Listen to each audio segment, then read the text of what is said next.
Wes Goldberg, busy show for us today due to the Grizzlies firing their coach with like 9 games to go for some reason. We'll talk about that. But just a question really for the cold open for the day is related to a former Grizzly, and that's Dillon Brooks.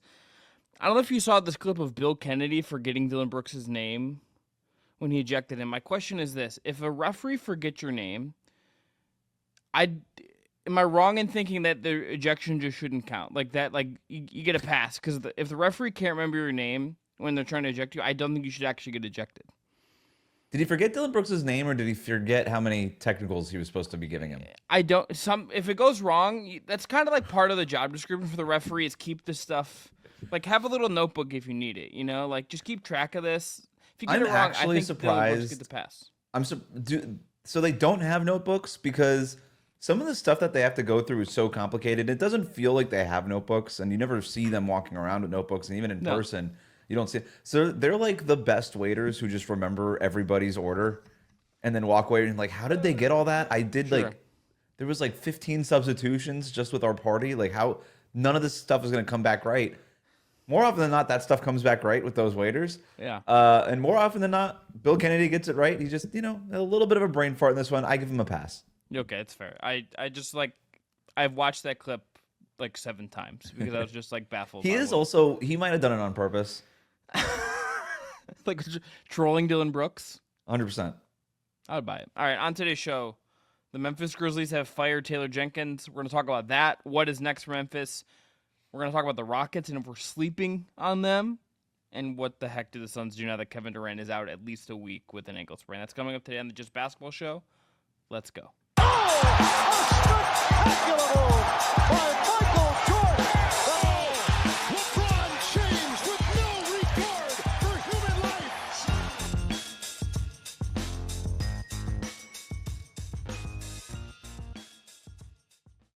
What is up, everyone? Chris Manning, Wes Goldberg here with you on the Just Basketball Show, your twice-weekly show covering all things hoops. If you haven't already, please subscribe, rate, review on your podcast platform of choice.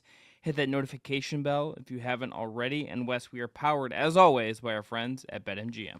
If you haven't signed up for BetMGM yet, use the bonus code JustBasketball. You'll get up to $1,500 in a first bet offer on your first wager with BetMGM. Here's how it works. Download the BetMGM Sportsbook app on iOS or Android. Sign up using the code JustBasketball. Deposit at least $10. Place your first wager on any game. And you'll receive up to $1,500 back in bonus bets if the bet loses. Just make sure to use the bonus code JustBasketball when you sign up. Gambling problem? Call 1-800-GAMBLER. Must be 21 or older to wager. Terms and conditions apply.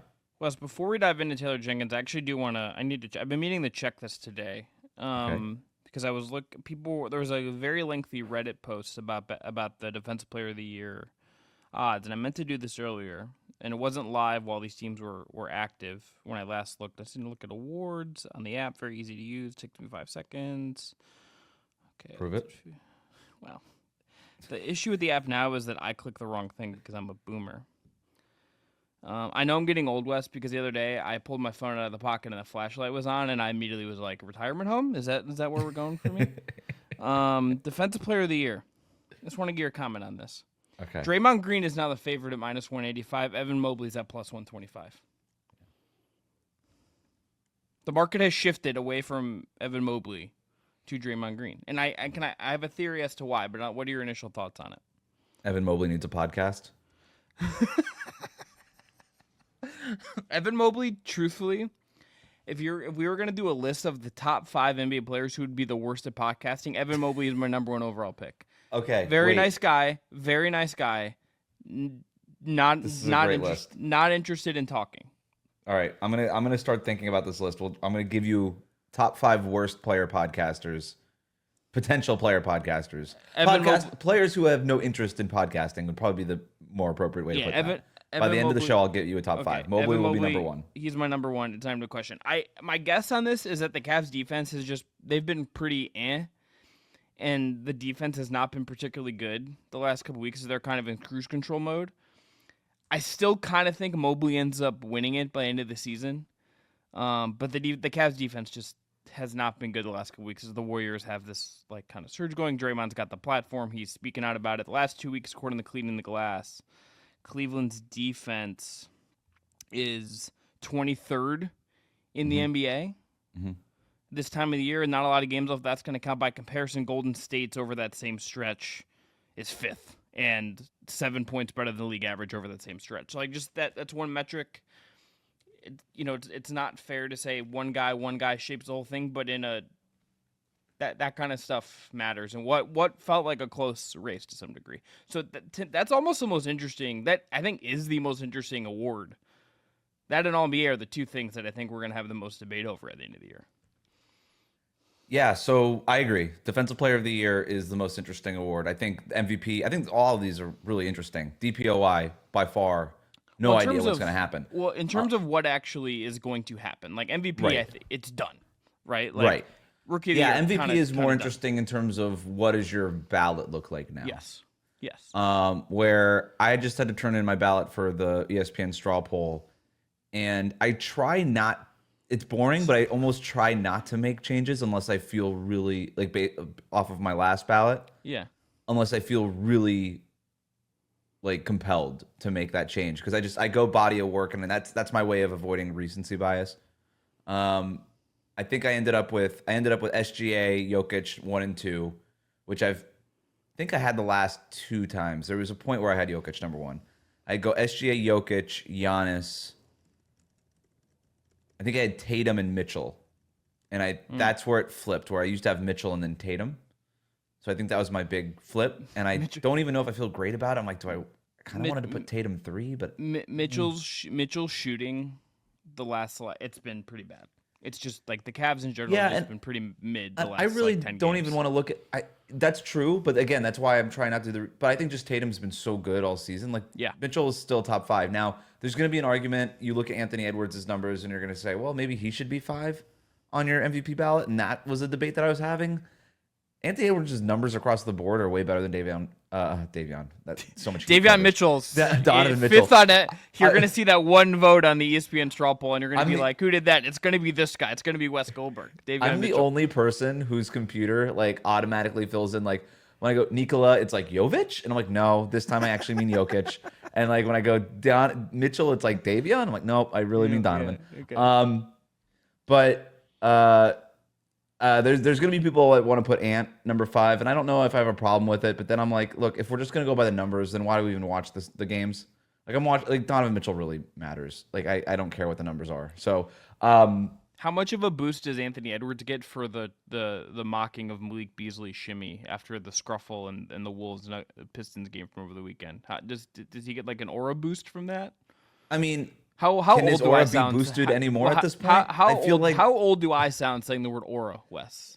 No, you could pull it off. I think I have a hard time, but I do think 90% of Ant's whole thing is the aura, right? Yeah, that's sort of, he's a good player. But back to your Defensive Player of the Year point, though, I despite what the odds are saying, where it's pretty clear Draymond, Mobley, top 2 guys, Draymond started to pull away a little bit, but the odds are even kind of closer than what they were a couple of weeks ago after Draymond's big game against Giannis and that Warriors game, and then he made the comments about why he thinks he should be.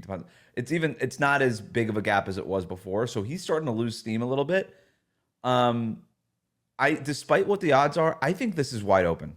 Mm-hmm. I think we're at a point where we haven't even really fully started the campaigning. I'm starting hearing from a couple of teams being like, hey, start thinking about this guy for all NBA or all defensive team. We're not even at the point. Draymond's the only one who's campaigned for Defensive Player of the Year. There's a little bit of Zubac stuff in LA, but that's more not even there's a little that's more fan driven, and I'm totally in on that conversation. I think Zubac should be considered, but I think there's a Lou Dort or a Jaren Jackson Jr. or somebody like this could one really big week or just one highlight. I think could change the entire conversation around Defensive Player of the Year this year. Dort should be so much closer in the odds than he is. He's plus 2,500 right now. I don't get why he's that far away.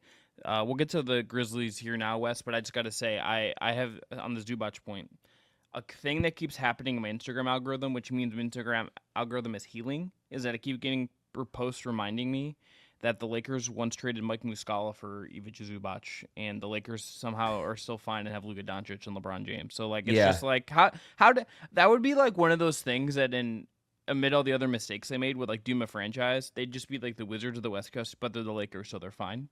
It's like one And of then those things that immediately just baffles me. stopped playing Muscala. Like, it was quick. They played him for like a week and then realized, Oh shit! oh, he's there's a Mike reason why Muscala? this is like his fourth team in 3 years.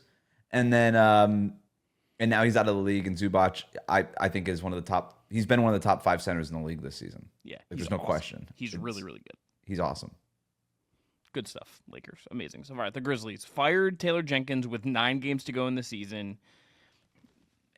There hasn't been yet, Wes, that now you tell a story that I think really peels back things with like knives fully out from sources. Like, I have not read that story as of yet. There's been a couple. There was the commercial appeal, the athletic. the commercial appeal story. There's the athletic story. I thought one had the most kind of unfavorable view of the situation. I thought they got the most kind of in the real grime, but we haven't gotten that like full knives out. Like, this was like a toxic situation. My read on this is I don't get it. Even if you're Zach Kleiman and the Grizzlies, hey, we need to change coaches. You know, we haven't won games against good teams. We're not evolving, whatever it is. Whatever justification you had. I kind of felt like you wanted to do this last summer in retrospect when you gutted the whole coaching staff. Something we didn't talk about and probably should have highlighted as a weird thing to do, but you keep the head coach. That was weird. It feels like they just like wanted to do this regardless, but I think either do it before last season or just get through the end of the year and then do like an actual coaching search. Like, I don't understand unless you're that worried that Ja Morant and this team is toning out Taylor Jenkins and just saying we're not listening to this guy anymore and we have to just get the most out of the season we can. I don't really get what this solves right now. And I don't even think like a new voice right now from a guy that was on this staff and what this team has been is going to change that much for them. This doesn't make me think, they have a new voice, they're going to get that bump. I don't really think this is how this is going to work here. I just don't get the point of doing this now for a guy that has won a ton of games, is one of the only coaches ever to be fired with this much winning at this point in the season, even if the record, if you peel it back, is a little bit soft and no one really, I think, views him as a real title contender. I just don't get this. I think this feels like a guy who's going to get another job and be really good at it next summer, as early as next summer. B, I don't get what this is solving for with this little time left in the season. I really, really don't. And including firing the assistant whose name I'm forgetting, who's also like organizing the offense. Yeah, the Roach. So like you got rid of him as well. So you're really like resetting your coaching structure on the fly. I don't get what good can really come out of this with this little time left before the playoffs. So first of all, I agree with you, right? Before I say anything else, this is weird. Everybody agrees it's weird. Everything about this is weird. Trying to understand, though, why they did it, because they did do it, right? And so I always try to put myself in their shoes. I'm like, okay, you made this decision. It's a pretty dramatic one. It was way easier to just not do this. So what compelled you so strongly to make this choice, right? Like, there has to be something behind it. Now, sometimes this exercise doesn't always lead to something making sense, the Luka Doncic trade. But in this case, I don't know. So I thought about this a lot this morning. And to your point, if it was always heading in this direction anyway, might as well. And it was really hard to make this decision in the beginning. You weren't going to do it at the beginning of the year, right? You kind of took the half step towards it when you overhauled the coaching staff. And there's conflicting reports and talking to people. It's like, all right, how much was Taylor Jenkins actually involved in forming the coaching staff? How much wasn't he involved? How much, of a hand did Zach Kleiman, the GM, have in doing this thing? And so what's clear is that it wasn't totally Taylor Jenkins's decision to assemble the coaching staff the way he did, and then obviously fire his old coaching staff. So, okay, with that in mind, that's sort of the half step. And then the Grizzlies start the year pretty strong, right? And you got Ja Morant back, and you're like, okay, let's see how this works. Like, we weren't going to do it at the beginning of the year. They start off strong. They've been in the playoff mix the entire time. And only until recently have they really started to struggle, right? After the All-Star break, they're 11-14 or whatever since the All-Star break. They haven't beaten a team over 500 since the beginning of February. So finally, if you've been waiting for a chance to fire this guy, I suppose, and the Grizzlies, we were also having a conversation, Chris, before the season, like, are the Grizzlies a dark horse contender in the Western Conference? And sure. I think I came out of that conversation saying, yeah, I think they are, like, not the favorites, but it wouldn't surprise me.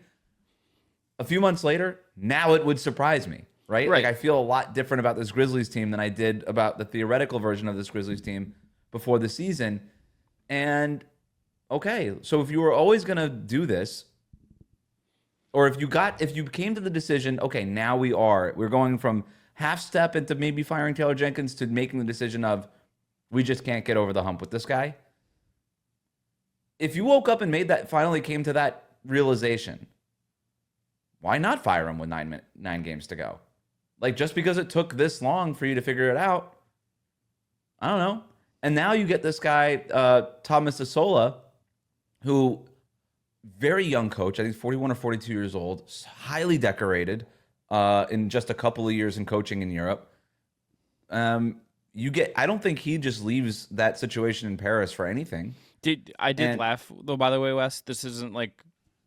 I forgot the name David Kahn, and he was working on the team David Kahn was running in France. And I was like, David Kahn, still working in basketball after Good for him. running the Wolves. I was like, wow, what a time. What a Well, maybe that's why he came over then. But yeah, maybe.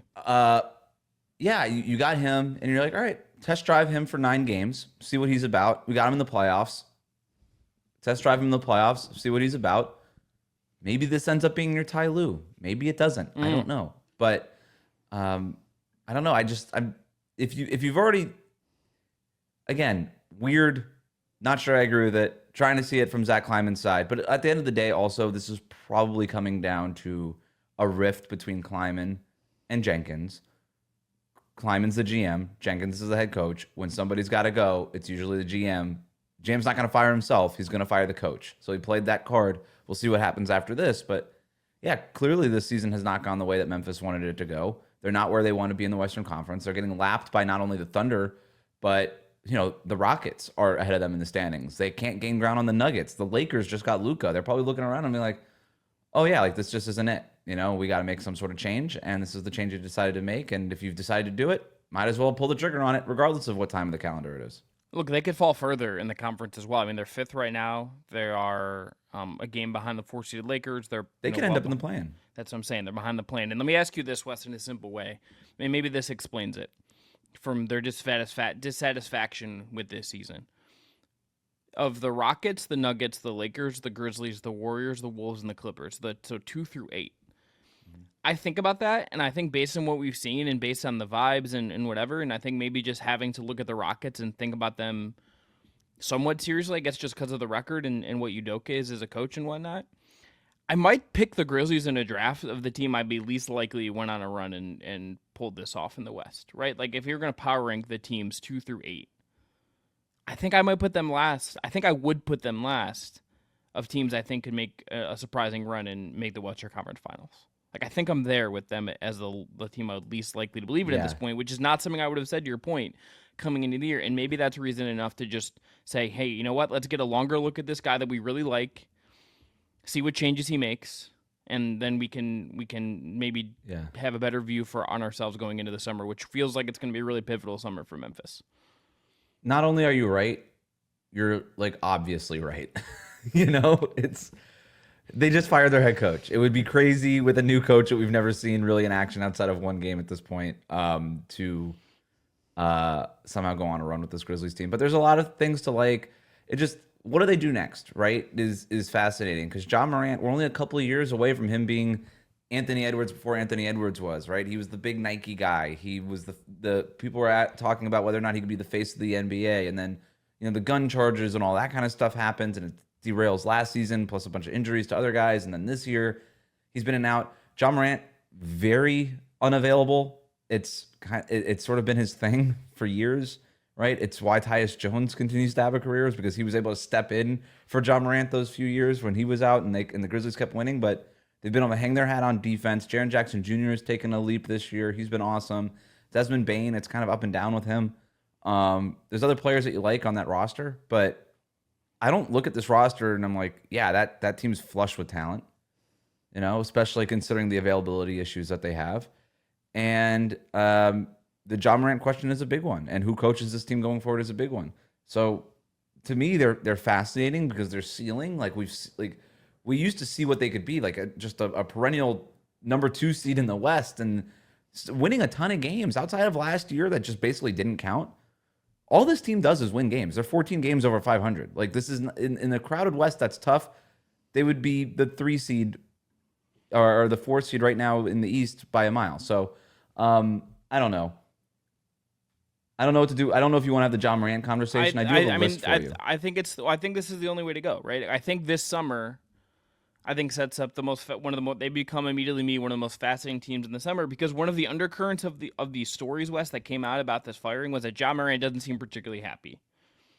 And anytime you get lit, and you keep hearing degrees of it. Like it doesn't sound like he was unhappy with Taylor Jenkins, but he was unhappy with the offense. And those are two different things.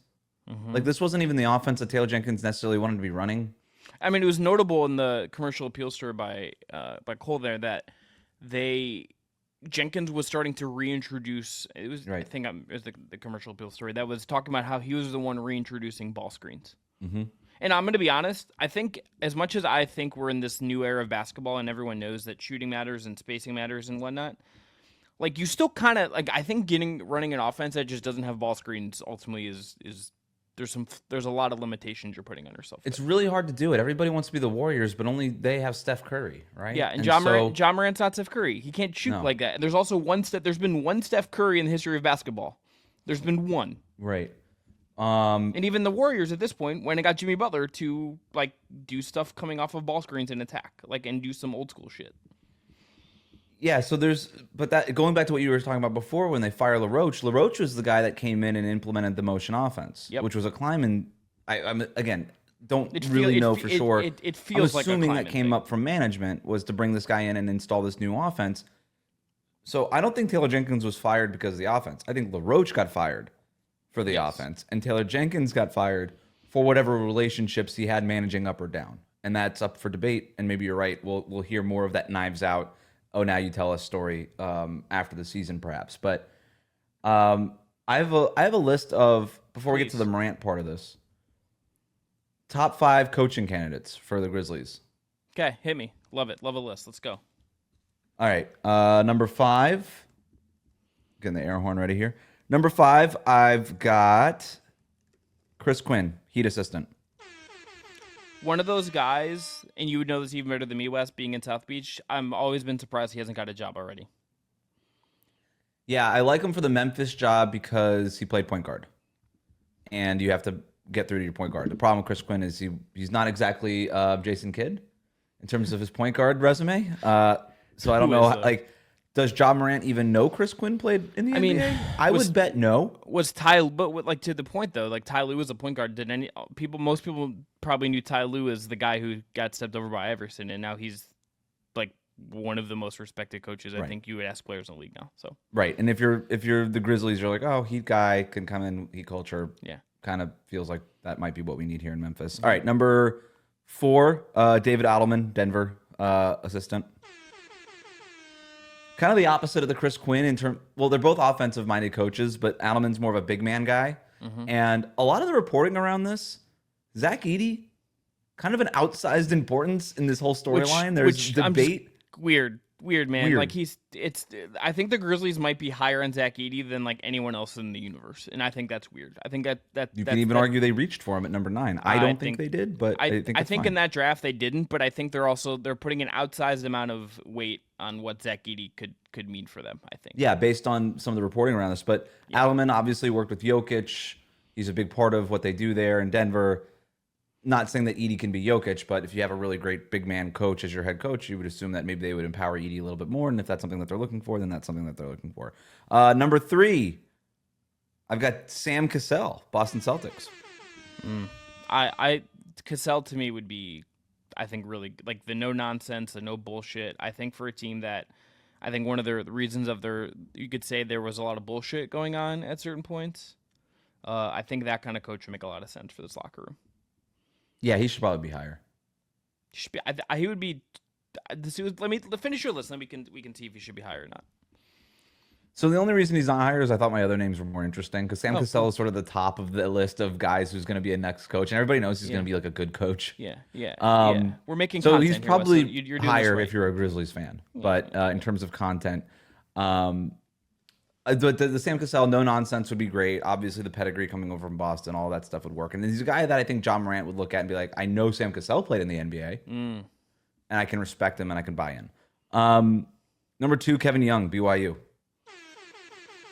Oh yeah. Okay. This throwing me here. This is your left field choice, I think. Also, just gonna be honest with AJ Devanza probably hitting up at BYU, and the money going into BYU. I kind of feel like he might be hanging out there. Could be. You also never know with these guys. Like, is BYU a stepping stone to get proven as a head coach? He goes to the Sweet 16 this year. BYU Get out was of basically Phoenix. nothing in basketball before that. I mean, he was well respected even those couple years in Phoenix. Maybe he's like, I really don't feel like doing NIL stuff my entire life. I kind of want to jump back up to the NBA, which frankly feels like an easier job than being a college basketball coach at this point. Yeah. So he's the other one. This guy's way too high. I'm going to flip it. Cassell would have been number 1. This guy would have been number 3. I have Micah Nori, Timberwolves assistant. Yeah. So you don't have the interim coach on the list at all. Oh, I should. Other than the interim coach, obviously. Yeah. Okay. I would Cassell to me feels like the right tone there, but I think there's also a jock question there. I also just think I think we're gonna get a weird NBA trade summer. It would not shock me if like Desmond Bane is on a different team next year, or if like the Ja thing gets weird and Ja's on a different team next year. So I got a lot of pushback on this. I brought this up before the please. trade deadline. Yeah. Are we sure they want Desmond Bane long term? And everybody was like, no, he's a really good player. And I'm like, I don't know. Defensively, he's kind of fallen off. He could still dial it up every once in a while, but he's not Dillon Brooks out there. 3-point shot comes and goes. And I don't think it's there. Nobody's like terrified of Desmond Bane. You know what I mean? I think it's also like, is Ja, Triple J, and Bane as your big 3? Is that the right mix of guys? And just your point about Adelman, Triple J with Adelman would, I think, be pretty good considering the leap we saw from Triple J this year. I think that absolutely could make a lot of sense. Chris Quinn, Mike Nori is coming from working with Chris Quinn for a couple years, could also fit in that mold considering he's known to be really good at designing some mid-post offenses and being creative there. Bane's also making $30+ million a year for the next 5 years. Yeah. It's a big contract. I'm not sure it's a good contract. And everybody's like, oh, the cap's going up and blah, blah, blah. I'm like, all right, I still know that you don't want a bunch of guys making $30 million. Yeah. So unless, to your point, Chris, you're committed to Morant, Bane, Jackson as your trio, if you are, great. Surround those guys with talent. If not, one of those guys has got to go, and it doesn't feel like it's going to be Jaren Jackson, and it doesn't feel like it's going to be Morant. So no, unless Morant makes it really ugly and gets himself out of there, then you just trade Ja Morant for the most you can. And is Ja Morant in the has to make it ugly for us to trade him zone, or is he in the I think plays 50 games a year zone? I think you're underrating the star power, frankly, still with him with kids. I think to that franchise. That's fair. I think in terms of like what culturally how he's fit in that city. I think also just like how much they've frankly. Like the support and leeway they've given him at a certain point. Like I don't think they want to be out of the Ja Morant business. And not now when his value isn't the lowest it's ever been. Yeah. But it's not as high as it's been. His trade, if he went on the market tomorrow, I think what would happen, I think the market there would be fascinating. Like, I mean, you're like where he'd want to go, who would be interested. Like I think there's you could come up with a lot of fun hypotheticals. Would you rather have Ja Morant or Zion Williamson at this point? I'd rather have Ja Morant. The Zion thing is just I'm still just waiting for the other shoe to drop on the other side and him to miss like a whole season again. We don't know why. Yeah, maybe. Would you do if you were I'm trying to think of like a Bane or like a Bane trade? I think you'd try to like call like Orlando and be like, would you do like Franz for Bane? And they're gonna say no. I like that.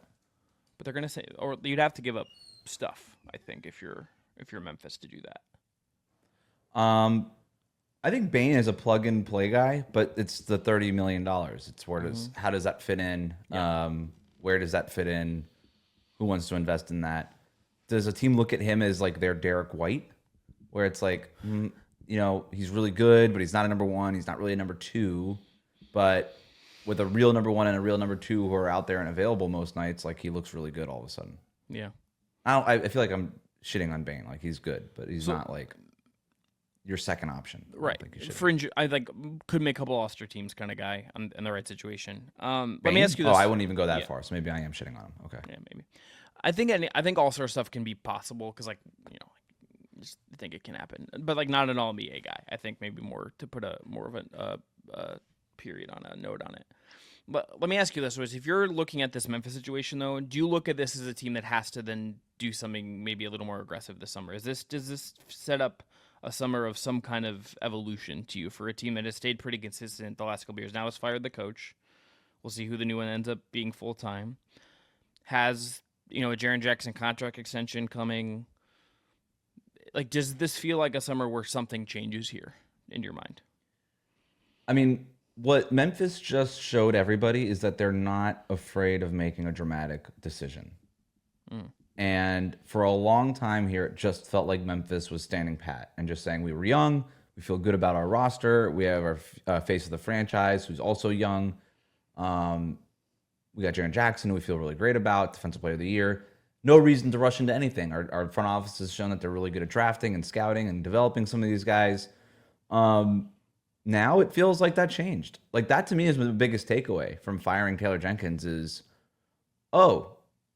now we're leaning forward in the gaming chair a little bit. Okay, now we're a little like we're trying to make this next step. So it does feel like things are going to change. Like, it would be more surprising if this is the only thing that changed in Memphis over the next like 6 months, right? Yeah. So yeah.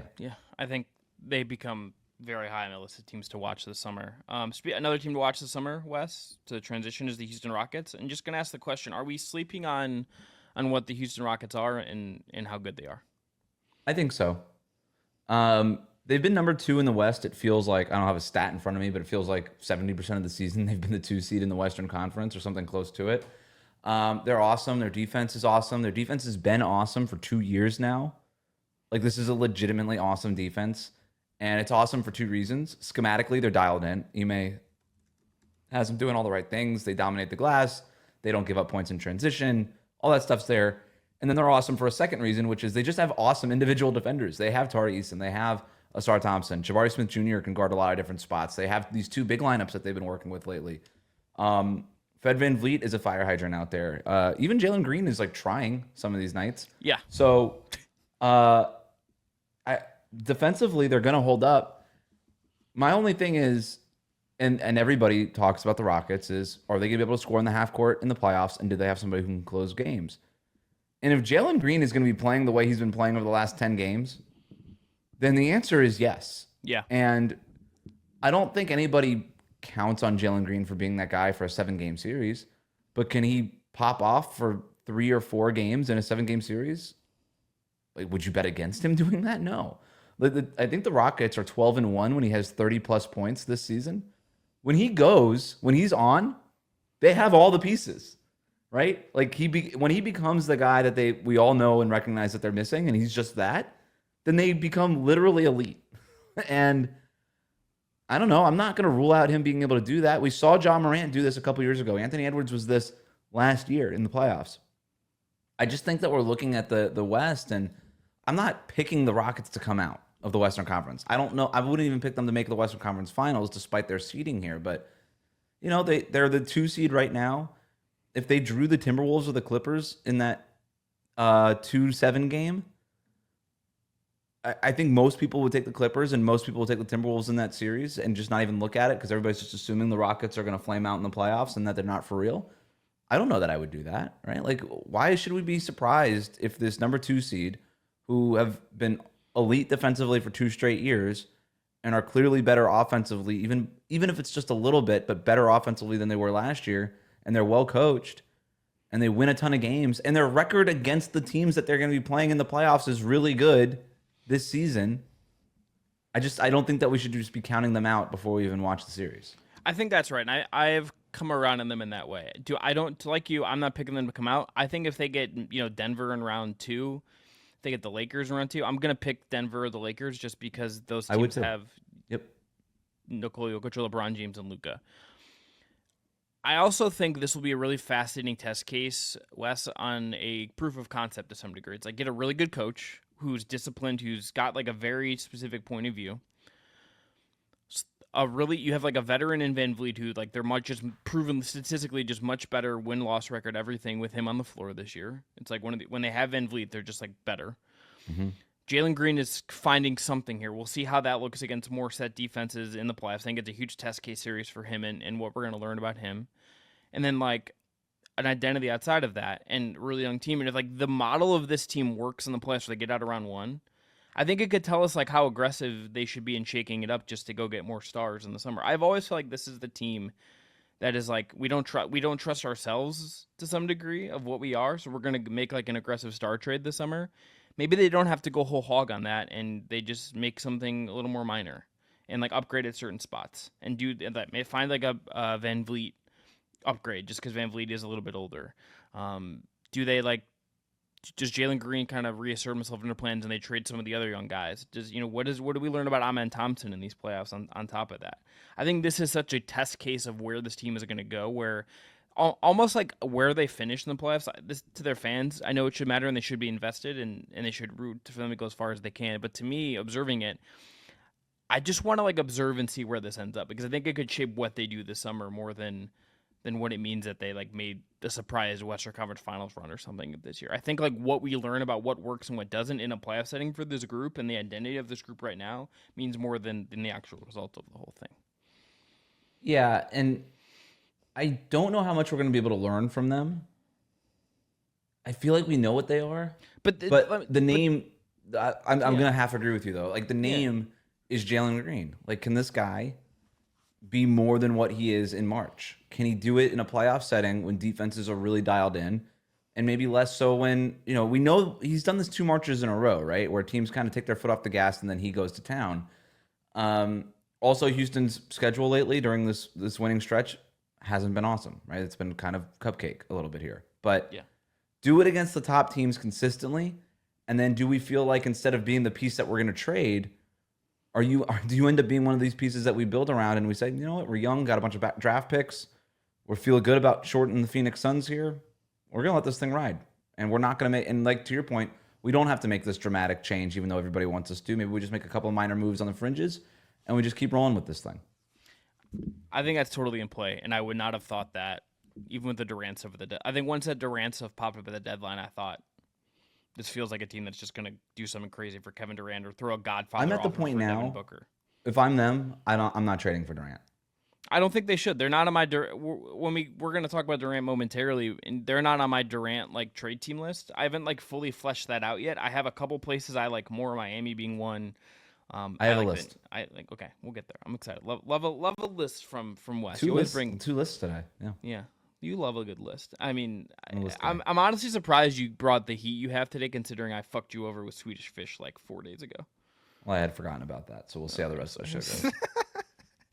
This is the other thing about Houston West too, is like they don't have the Godfather, like they don't have the cachet of picks like OKC or Utah does for trades, but the Suns picks are good. Like the picks they have are the Suns picks are really good. Like if you they're theoretically good, right? Yes. Like we're assuming that they're gonna just end this experiment, but what if they don't, right? Like they still have to trade these guys. So, and it's not to say that we expect Phoenix to suddenly be in the NBA Finals picture, but as long as this is the group, they're gonna win 40 games, Yeah. So I mean, I do think on the first day I can make a trade this summer. I'm calling James Jones and Ishbia and being like, we'll give you all your picks back and matching salary if we can have Devin Booker. I'm just calling, and they're going to say no, but I'm making that call. That's the first call you're making. Yep. That's it. If I'm Houston, I'm interested in Devin Booker. That's it. I just saw Kevin Durant roll an ankle against me. Like I literally just saw him do that. Why I'm not, and Kevin Durant's awesome, but these are the pitfalls of having a 36-year-old superstar. You just never know, and I don't think that you want to give up any of a young core to go for that guy who I think Kevin Durant can kind of fit everywhere. I don't love his fit in Houston. So, maybe we just do this part. Maybe now we just get to the Suns part of this conversation. Yeah, so what do the Suns do now? I don't even I don't really understand the point of them. Like they're a game and a half behind the Kings. The Mavericks are somehow still in the play-in. Mm-hmm. I don't even know what the point is for the Suns to like chase the play-in at this point. Like I really don't. Aside from just like pride. But this team has never had pride the whole year. So, like, what's the point? You're going to have pride now? The Durant's only guy who's played with pride the entire year was Kevin Durant, and he just went down with an ankle injury. And he's out. And he's not going to be traveling for the next 3 games. Yeah, He'll be back in a week, potentially. Yeah, at least 1 week. And he has to play 3 more games to be eligible for All NBA. So let's keep our eyes out for that. So you might get Durant for 3 games. By then, it might be too late. Well, even the thing with that, though, is like, okay, if you're Kevin Durant, do I give a shit about making All NBA this year? I probably don't. I've done that enough. I'm a Hall of Famer anyway. I'm also the guy who, like, if I'm him, and this is the guy who in the OKC run, or the Warriors run, got hurt, came back too soon towards Achilles, and he's now 30. He'll be 37 for next season. If you're thinking about the back end of your career, what's the point of playing any more games this year for the risk of anything, right? Like, if you're not 100%, what's the point? There's no upside of you're going to get smoked in the play-in anyway, and even if you make it out of the play-in, you're getting smoked by OKC in round 1. And especially if you feel like you're going to get traded this summer. Yes. If you're Kevin Durant, do you want to be going into a trade market with a worse injury than you have? You rolled your ankle. That gets better. Everybody knows that gets better. Yeah. But you don't want any risk coming back. To your point, the All-NBA for him doesn't matter at this point. If I were Durant, I would shut myself down. But obviously, they're leaving the possibility open here. But look, it's done. I think the one thing we know about Phoenix, this very expensive experiment is over. You can't afford to do this again. They're the second highest payroll in the league this year. They're over the second apron, projected to be another $20 million over the second apron next year. You have to pivot. It's over. It didn't work. You mishandled this whole thing, and it's time to take a step back. And if I'm Phoenix, I think I just trade Durant and I hold on to Booker for at least another year and see what I could get for Durant. You're not going to get what you gave up for Durant, right? You're not going to get Bridges, Cam Johnson, 4 unprotected firsts. But can I get a couple of firsts back, a couple of rotation players back, and hope for better health and just a better vibe next year? Yeah, I think so. Like, you're not going to win the championship, but that to me, and then just get out of the second apron. That to me would be a nice, tidy, professional business-like offseason for Phoenix. Let's trade Durant. Let's reset our window here. We're not going to trade Bradley Beal. We'll keep bringing offers to him, and he'll keep saying no because he's got the no-trade clause. But we'll move Beal into a overpriced 6-man role, but an effective 6-man role nonetheless. Tyus Jones, maybe bring him back. He can set the table for Devin Booker. We trade Durant, maybe get a couple of 3-and-D wings back, maybe a center who could play for us full-time as a rim roller. Just start to look more like a normal basketball team. And the one thing about Phoenix, they have had a really creative front office in terms of their ability to add veterans on the margins and figure out loopholes in the CBA and all that stuff. That still could go both ways. Instead of focusing on getting Royce O'Neal, maybe they're looking, or like Caleb Martin or these guys, maybe they're looking, or Cody Martin. You're looking at how can we restock our draft picks? How can we get creative to add some late first and second round picks and stuff like that? And you do that, kind of land on a coaching staff that you like, start empowering your player development program, and then just start building, like doing it the right way. I think if you're Phoenix, you learned anything, there's no shortcuts in the NBA. You need all of it. You need talent, but you also need culture and foundation and all that kind of stuff. They had the talent. They had zero of the other stuff. They got to start building the other stuff. And by the way, you'd still theoretically in this situation have Devin Booker, who's really talented and has been a little bit of an afterthought these last couple of years. I think that is all true. I'm not trading Devin Booker unless he makes me. I also think the changes you're suggesting that I think are the right ones beg the question if Devin Booker wants to deal with that. Totally fair. And if he's like, hey guys, love my time here. I grew up here. We made the finals together. I'm in my prime. I don't really want to wait 2 years for you to maybe get this right. I think that's on the table too. Yeah, and to some degree, right. To some degree, that might give them even more flexibility in the future, even if it's painful and it sucks. And you might not get a guy as good as Devin Booker. It's really hard to find a guy as damn good as Devin Booker, but I think that door opens the moment you start making these changes. Look, But these you guys have aren't to dumb. you have to make him ask that question. You have to make him go to the front office and say, "I want to leave," because whether or not, like, if you're gonna trade Kevin Durant, that is the only option, right? Like, yes, Devin Booker is now looking at a locker room where Kevin Durant isn't in it, and he could be a little bummed out about that. But no matter what you do, if this experiment is over and you're trading Kevin Durant, you have to go the other way. Like, you can't trade. I mean, I have some crazy hypothetical ideas, but you can't go out and trade Kevin Durant for Zion, can you? And just be like, we're gonna just try a different version of this. Not really. No. And Devin Booker's going to be 29 around the start of next season. Yep. He's in his prime. This is the zone where if he's like, hey, trade me somewhere and it's Houston or it's Miami or somewhere, they will get a big offer back and it will suck for the fans. But when you made the mistakes they've had, you open up the door for this to even be in consideration. It's just the reality of the situation. You can't fuck up as much as the Suns have the last couple of years, and not have potentially reap the consequences. That's life. That's running an NBA team. Are we ready for top 5 Durant destinations? Yes, this is where we should. This is a good place for us to wrap it. Honorable mention. San Antonio. Yeah, I got, without knowing the rest of your list, would have probably been like number 5 for me, just because I think the idea of him as like the OG, aside of Fox and Victor Wembanyama, just sounds awesome. And Yeah, I don't think Greg Popovich is coaching again. I would guess, but like in Popovich's org, like I think all that could be really cool. I like the idea a lot. It's probably only an honorable mention because I've been talking about it since the trade deadline, and I'm just not as excited about some of these newer ideas. Yes. But yeah, you've got Wembanyama on the rookie contract. He's good enough where you should be going all in. I hear people, don't get in the way of his development. You know about Kevin Durant? He doesn't get in the way of anybody, ever. That's the beauty of Kevin Durant. He just fits into whatever it is that you're doing. He won't get in the way of Victor Wembanyama. No. You got him, Wemby, De'Aaron Fox. Figure out the rest of that roster. That's a team that could really go for it. I don't know that I'd pick them, but they could really go for it. So that's fun. Philadelphia. Can't believe. Is this honorable mention or is this number 5? Honorable mention. Okay, because I'm gonna say if this was 5 and you had them about the Spurs, No. This is San Antonio is the most honorable of the honorable mentions. This is the wackiest one.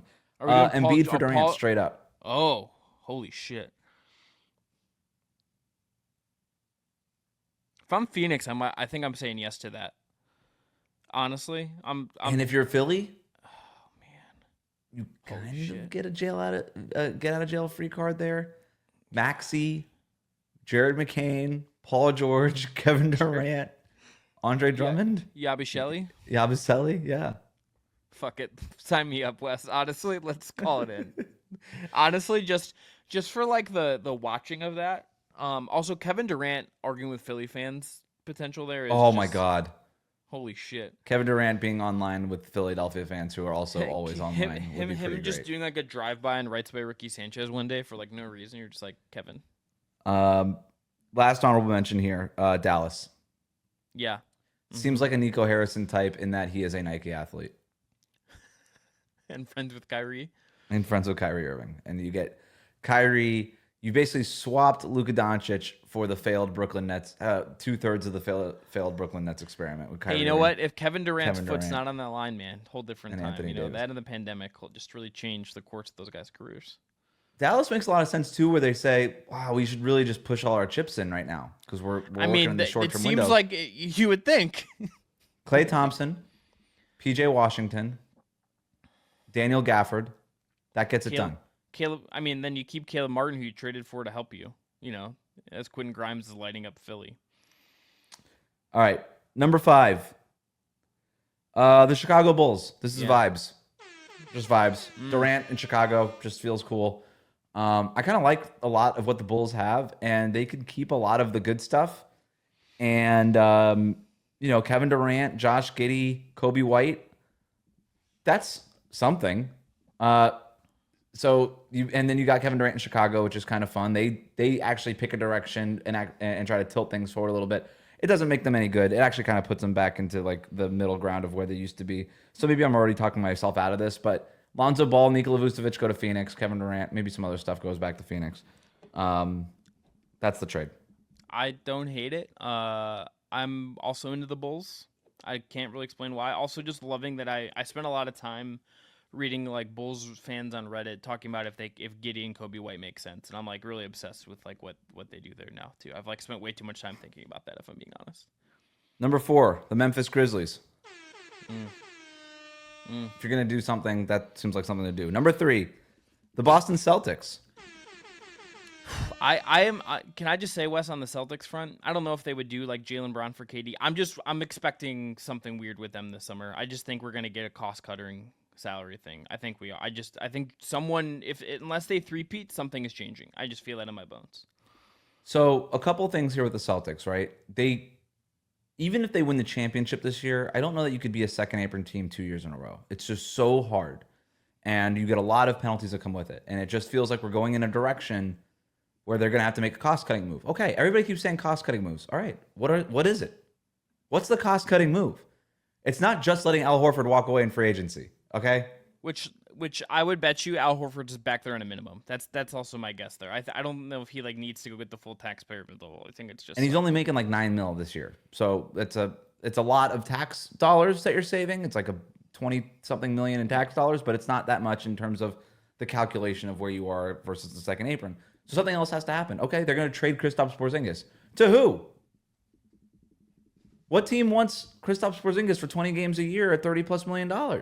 He kind of only works for Boston or one of these teams that are really going for it. Maybe there's a team that's out there that is the next Celtics that does go for it, but like, is Cleveland that team? No, they don't need Porzingis. Is Oklahoma City that team? No, they don't need Clippers? Porzingis. Like, who's the team? So I don't know. The other name that comes up all the time is Drew Holiday. I hated that contract the minute he signed it. The guy's in his mid-30s. He's making $30+ million a year for 4 years. Who's taking Drew Holiday? I'm sure there would be somebody, but like, that's not an easy contract to get off of. Everybody just assumes everybody loves Drew Holiday. He's been not very good this year. People I think love Drew Holiday, but then they're all in this apron environment. I don't think anyone's thrilled about that figure. I think that's Well said. I think the money part is. I think the money part with all of this is the challenge. I think we're just going to be in a league where teams are just like. I really think we're going to get in a league where salaries are much more harshly negotiated. I think we're like on the precipice of that just being fully there, and I think it's going to make it harder to trade guys like that. Fully believe it's going to be easier to trade Julius Randle this year than Drew Holiday because he's got 1 year left. Yeah. Assuming he opts into the player option. I would venture to guess 30 of 30 NBA GMs would rather have Drew Holiday on their team than Julius Randle. But it's going to be really. But then you're taking on 4 more years. Independent of money is what I'm saying. Oh, right. Yeah. Yeah. No, to your point, love Drew Holiday as a player. Very hard to afford him on your roster. So you go to Boston and you say, well, if you're going to cut costs, what's the easiest way to do it? We're having a hard time trading Porzingis. We're having a hard time trading Drew Holiday. We might have to give up assets to get off of these guys.